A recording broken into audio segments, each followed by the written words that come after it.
ಈಗ 2025 ಅಲ್ಲಿ ನಾವು ಈ ಹೊಸ ವರ್ಷಕ್ಕೆ ನಾನೊಂದು ಮನೆ ಕಟ್ಟಿಸಬೇಕು ಇವತ್ತು ಅಂತ ನಾನು ಅನ್ಕೊಂಡ್ರೆ, ಒಂದು ನಮ್ಮ ಬೆಂಗಳೂರಲ್ಲಿ ಒಬ್ಬ ಸಾಮಾನ್ಯ ಜನತೆ ಅನ್ಕೊಂಡ್ರೆ, ಅದಕ್ಕೊಂದು ದುಡ್ಡು ಕೂಡಿಡೋದ್ರಿಂದ ಹಿಡ್ಕೊಂಡು ಸೈಟ್ ನೋಡೋದ್ರಿಂದ ಹಿಡ್ಕೊಂಡು ತುಂಬಾ ಕೆಲಸಗಳಂತೂ ಇರ್ತವೆ.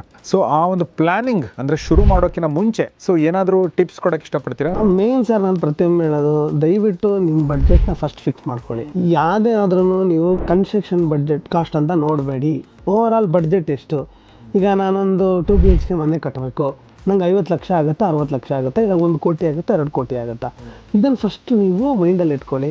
ಯಾಕಂದರೆ ಇದು ಸರಿಯಾಗಿಲ್ಲ ಅಂದರೆ ಮತ್ತೆ ಎಲ್ಲ ಪ್ರೊಸೆಸ್ಸು ಲೇಟ್ ಆಗುತ್ತೆ, ಆಮೇಲೆ ಒದ್ದಾಟ ಆಗುತ್ತೆ, ಎಲ್ಲದರಲ್ಲೂ ಕಾಂಪ್ರಮೈಸ್ ಆಗಬೇಕಾಗುತ್ತೆ. ಇಂಟೀರಿಯರ್ ದುಡ್ಡಿರಲ್ಲ, ಡೆಕೋರ್ಗೆ ದುಡ್ಡಿರಲ್ಲ.